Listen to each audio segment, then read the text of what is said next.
জীবনে কিছু কিছু সময় আসে ভাই, আশেপাশে অনেক মানুষ থাকা সত্ত্বেও, অনেক ভালোবাসার মানুষ থাকা সত্ত্বেও কারোর সাথে মিশতে মন চায় না। মানে কি মন জানে এটা একা একা লাগে ভাই। মানে আমার কথাগুলো সবাই বুঝবো না, যারা এই পরিস্থিতির শিকার একমাত্র তারাই বুঝবো। মানে একা থাকার ভাবটা তো আলাদা, যে আমার কেউ নাই ওই সাবজেক্টটা ভাই আলাদা, সে তো একাই। কিন্তু আপনি দেখবেন আমাদের জীবনে বয়স বাড়ার সাথে সাথে এরকম কিছু মুহূর্ত আসে, চারপাশে অনেক আনন্দ, চাইলে আনন্দ করা যায় বা চাইলেই কারো লোকে মিশা যায়, আড্ডা দেওয়া যায়, কিন্তু জিনিসগুলো ভাল লাগে না। একা থাকবারই মন চায়, আবার একা থাকতেও বিরক্ত লাগে।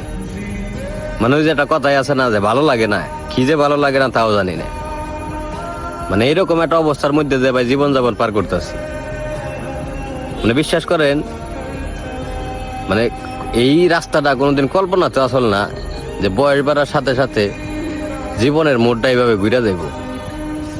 তাই আমি একটা জিনিস বিশ্বাস করি ভাই, যে মানুষ অনেক মানুষের মাঝে থাইকাও একা ফিল করে বা একা, এটা হলাম দিন শেষে একমাত্র বোঝা যায়।